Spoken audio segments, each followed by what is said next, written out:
Et salut tout le monde, c'est Kylian. Aujourd'hui, on se retrouve pour une nouvelle vidéo unboxing.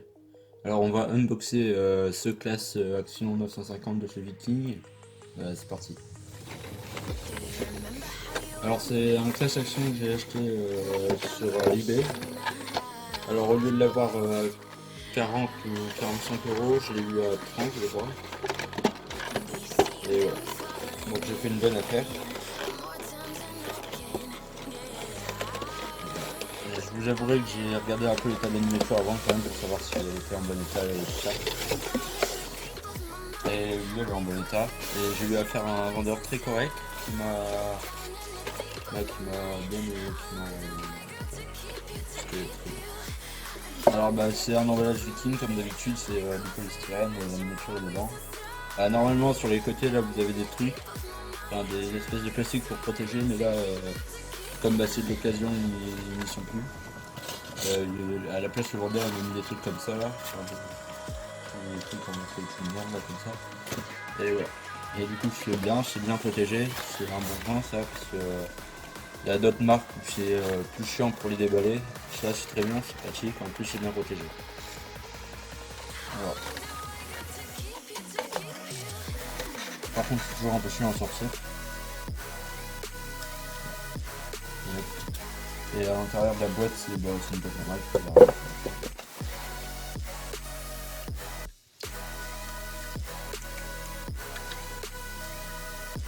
Alors je mets la petite masse, parce que le tracteur il est fourni avec une masse.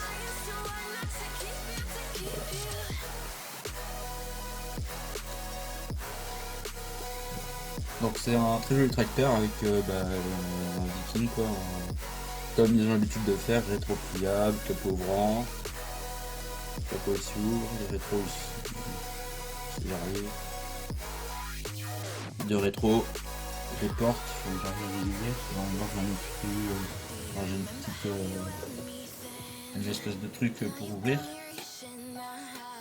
Une espèce de pince, mais c'est pas vraiment une pince, c'est plus ça là, voilà. Un truc comme ça là.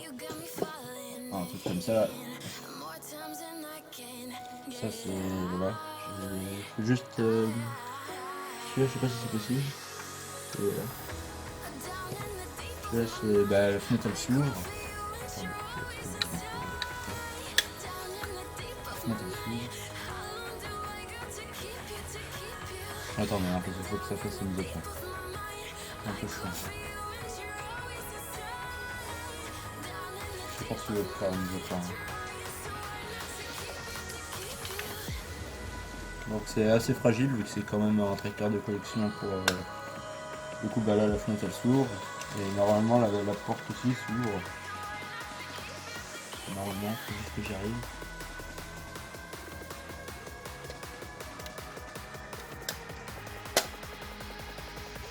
Ce qui est dommage, c'est que les portes sont chiantes à ouvrir. C'est un peu dur en fait à ouvrir. Faut réussir à faire comme je viens de faire en fait. Et voilà. Sinon, après, ça va, ça se fait bien. Du coup, tout est ouvrable. Le capot est ouvrable. L'arrière il est ouvrable. Le toit il doit être ouvrable aussi, je pense. Je sais pas. Et puis ça, j'ai pas regardé avant. Non, bah je vais pas trop forcer dessus parce que je connais, je vais tout casser. Et voilà, du coup c'est un beau tracteur. Du coup, c'est une bonne marque. C'est je pense les meilleurs. Enfin, des meilleurs. C'est peut-être pas eux forcément les meilleurs. Mais c'est une très bonne marque. Et après, je pense que c'est quand même ils font partie des trois premiers, je pense. Après, je crois que c'est qu'il pourrait y avoir d'autres. Parce que l'UH, ce qui est dommage, c'est que bah, l'arrière, c'est des trucs chicu, là, enfin des relevages chicu. Puis le capot et les portes, elles s'ouvrent pas toujours. Donc ça, c'est un point négatif pour CQ. Enfin, pour UH. Par contre, Viking, bah, c'est tout, toutes leurs miniatures sont bien. Enfin, tout est ouvrable. Je vais essayer de vous mettre un petit personnage à côté pour voir un peu la différence, si j'en trouve un.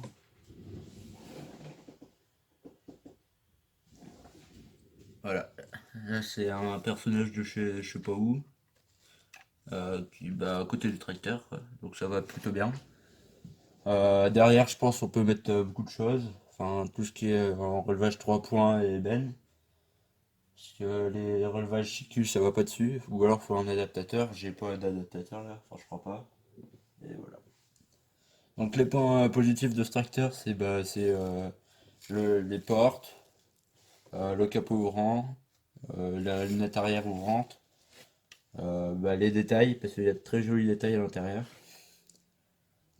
Puis l'emballage aussi, c'est un très bon point. Le seul point un peu négatif, enfin, là, pour ce tracteur-là, ça va parce que je l'ai acheté d'occasion, donc ça va. Mais le seul point un peu négatif, c'est que c'est un peu cher. Enfin, c'est pas tout le temps. C'est des prix qui, ça dépend des modèles, mais c'est des prix entre 50 et 100, voire 150 euros. Donc c'est pas pour tous les budgets, même s'ils sont quand même relativement accessibles. Puis ils sont très bien détaillés. J'ai un gros point chez eux. Voilà. C'est la fin de la vidéo. Donc je vous dis au revoir et à la prochaine. Salut!